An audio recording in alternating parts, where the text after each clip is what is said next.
खून अभियो है बा, ना शौक बदलल बा ना जुनून।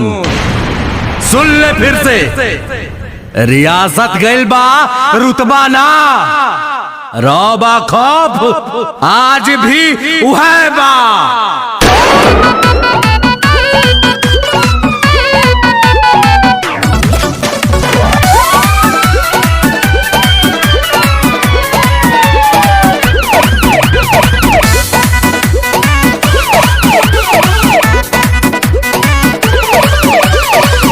भोजपुरिया डरीला खाली बात से, साच खाती लड़ जाई केहू के बाप से। हई भोजपुरिया डरीला खाली बात से, साच खाती लड़ जाई केहू के बाप से।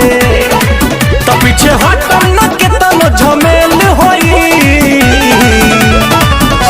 आज जेल होई काल बेल होई, परसों से उहे खेल होई। आज जेल होई कल बेल होई, परसों से उहे खेल होई।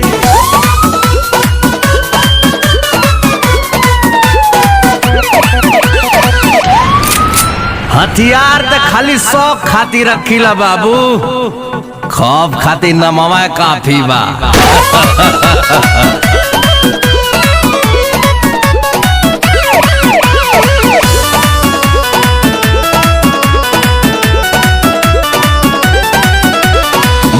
पगरिया अमुहवा में पान बा, पिस्टल कमर में असीना उतान बा।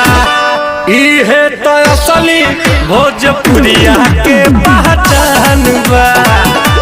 इहे तो असली भोजपुरिया के पहचान बा। भारी सौ पाए के अकेल होई,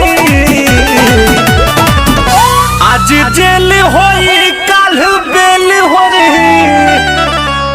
परसों से उहे खेल होई। आज